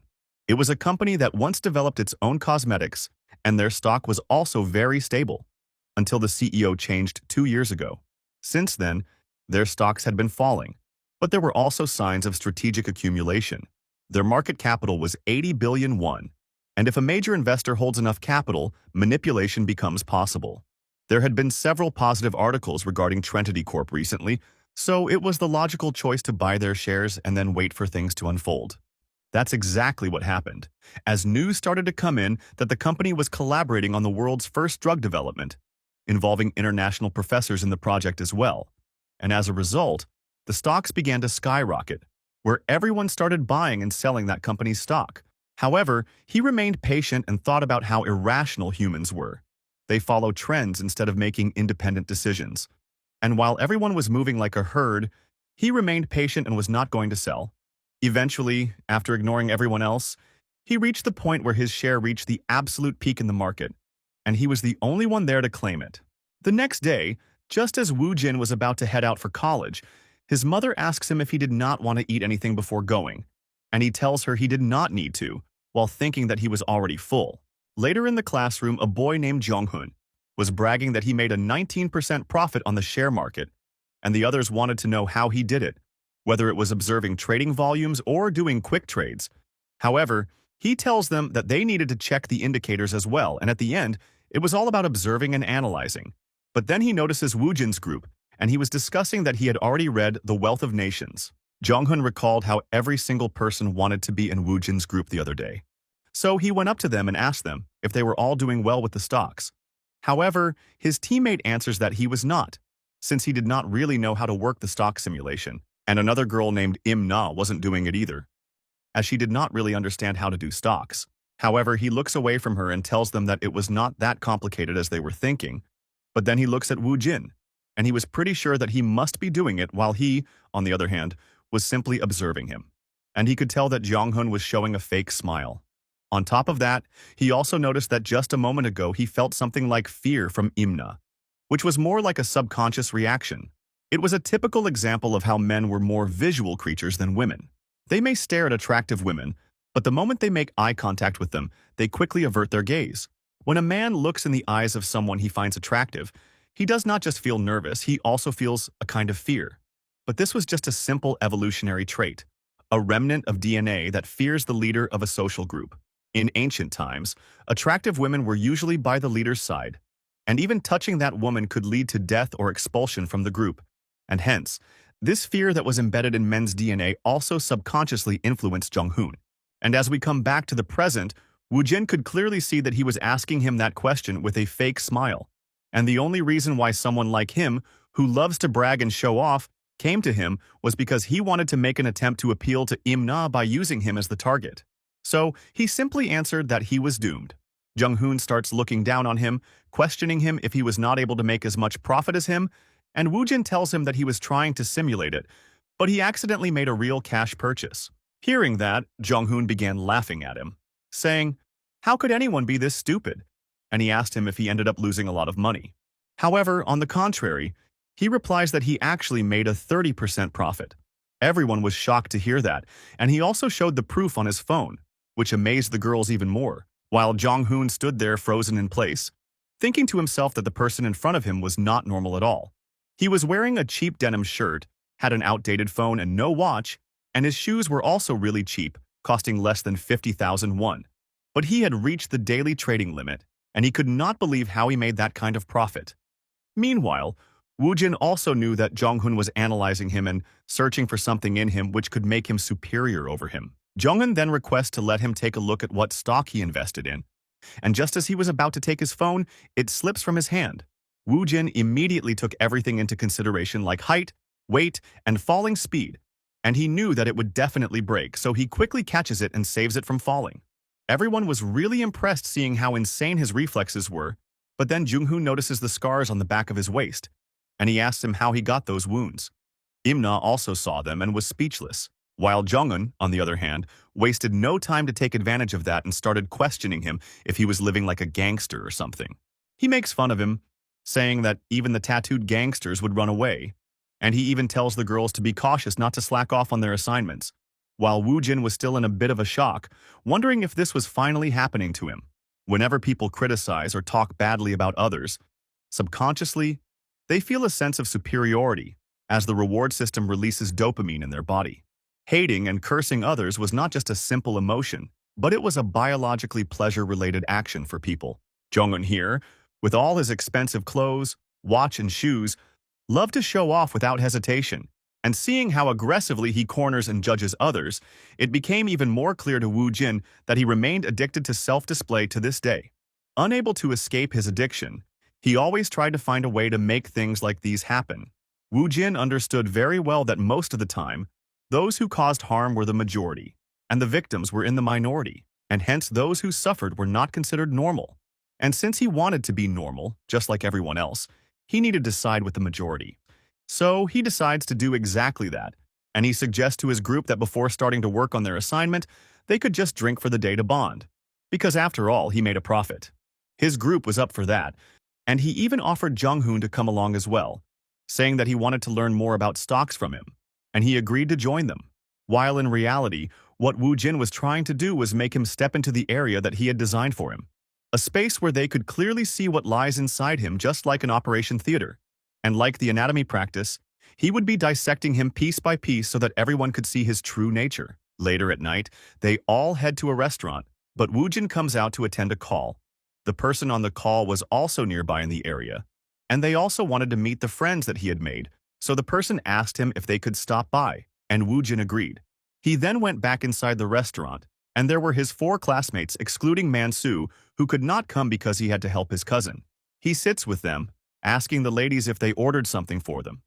And they did, but then Jung-hoon changes the subject and points out to him that he had been dozing off in class a lot lately and was curious to know if he was losing his sleep over the stock market.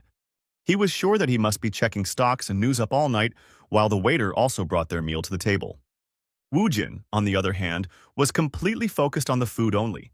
And seeing his expressions, Jung-hoon questions him if he was even listening to him. He replies that he did hear him and reminds him that he had already said he bought them completely by accident. But then Jung-hoon tells him that he should quickly sell it because these kinds of stocks were risky, and as a matter of fact, beginners don't even make money on those. And he was very curious how he ended up buying those stocks. Woo-jin simply answered that he looked at 19 different indices, checked commodities like gold, silver, copper, WTI oil, and foreign exchange rates by country, but then he came across this via some news articles and rumors. Jung-hoon could not even comprehend that he based his choice on things like that, while Woo-jin once again states that it was just an accident. Nonetheless, In-ma was really impressed with him because even though it was by mistake, he still got a 30% profit. It was becoming very clear that Jung-hoon was feeling frustrated, as he also commented that it was indeed impressive for a mere mistake, and he poured some drink for him. Woo-jin notices that he was putting his hand on his waist to make himself look bigger, which was exactly like a cobra puffing up its body to make itself look more dominant. But most of all, as In-ma continued to praise him, saying that because it was a mistake, it was even more amazing, it was obvious that Jung-hoon was not liking that. He was so addicted to showing off that he was not going to simply back down, and he poured drinks to the girls with his left hand when he was not even left-handed to begin with, which clearly indicated that he was going to brag again. And that's exactly what happened, as he tells them that he could buy another watch like the one he was wearing if he also made mistakes. He always tried to shift the conversation towards himself and wanted to make himself the center of attention. But putting all that aside, they all raised their cups to make a toast. And Woojin was just excited as he gets to experience his first taste of alcohol. But then, the moment he drank it, he did not like it at all, while the others around him seemed to be enjoying the flavor quite a lot. People say that alcohol tastes amazing once they become an adult, but since that was not the case for him, he started wondering if he was still just a kid in a grown-up body. Just then, he gets a call from Lee Hyerim, and he informs them all that a friend of his was nearby and wanted to stop by. So he asked them if they were okay with that, but on the inside, it did not matter to him even if they opposed, because he really wanted Hyerim to come and teach Jonghoon a lesson. They did not have any problem with that, and so he told Hyerim to come over. And then he waited. A few moments later, Hyerim finally comes in, and she was actually surprised to see that Woojin liked these kinds of places. She introduces herself to all of them as his friend, and the group greets her back while they were simply amazed how beautiful she was. She asks Woojin if he was really into wine now, and he tells her that they only came here because Jonghoon said that this place was a hot spot. Speaking of him, Jonghoon, the moment he saw a pretty lady, he excitedly introduced himself, and the first thing he asked her was if she was just a friend of Woojin or she was his girlfriend. She immediately noticed the way he was dressed and the watch that was on his wrist, and with no expression, she simply responded that they were just friends. She was the type of person who absolutely hated people who try to present themselves differently from their actual situation. Jonghoon then notices the watch that she was wearing, and he immediately hides his own with his arm, as he recognized that the watch she was wearing was something an average person could never afford. He then once again brings up the topic and asks if the two of them were really just friends, because they actually looked great together. And Woojin again answers that it was nothing like that. He switches the topic and asks Juhwan if he was doing swimming as a hobby, since people often said that he had great proportions, and he confirmed that he did, while at the same time he was surprised to see that he knew about that. Woojin was very curious to know if he was good at freediving and snorkeling as well, and Juhwan answered that he was great at those things and asked if he was interested in swimming as well. He starts explaining the important things that people should remember when snorkeling or scuba diving, and even became the center of attention for a while. Woojin then asks Mina if she had any particular hobby, and she tells them she did not have one, but she did like watching movies, and she began suggesting him movies that they could watch together. And while everyone was enjoying themselves, conversing with each other about their hobbies, Jonghoon, who had not been asked any question, became isolated. However, Woojin also knew that someone like him, who was addicted to self-display, would soon do something in search of pleasure again. And he does that by questioning Juhwan what stocks did he bought. Juhwan struggled to remember the name of that stock, and it only made Jonghoon more frustrated, and he began lecturing him how he could not remember the name of the stock that he traded, as when a man starts something, he should focus no matter what, or instead, he should at least make a mistake and earn some profit from it like Woojin did. While he, on the other hand, was just observing Jonghoon, who was now getting drunk and was not capable of rational thinking. Things like emotions, impulses, and survival instincts make the brainstem act more dominantly. When rationality weakens, emotional and instinctive behaviors become more pronounced, and each individual expresses emotions and psychological tendencies differently. Alcohol does not make a person weird, but instead, it reveals the true nature of a person by removing their mask. And that's what happened when Jonghoon asked Juhwan why he was wearing a bracelet, and he answered that it was said it brings good luck. Hearing that, he started mocking him, saying how he could rely on a bracelet to bring him luck, and that luck and opportunity belong to those who chase them. Meanwhile, Woojin understood that he must have done this thing for a long time, finding satisfaction by teasing others and leading the atmosphere like an insider. However, the one who was truly in control in this room was, in fact, Lee Hyerim, and she presented him with a question, asking him what happens if they chase luck. She shows him the balsam flower dye that she had on her nails, and it was said that if a person dyed their nails with it, their first love would come too. And since she was trying it as well, she questions him if that made her an idiot as well. Hyerim was the kind of person who believed that the whole world revolves around her, and because of that, she did not care about other people's feelings or reactions. And she demonstrated that firsthand as she pointed out the fake watch, clothes, and shoes that he was wearing and questioned him if he was wearing them with the belief that they could uphold his tiny, shallow pride. It was now his turn to get angry in front of everyone as a defense mechanism, and Woojin was simply enjoying the show because everything was going according to his plan, holding Jonghoon like his puppet.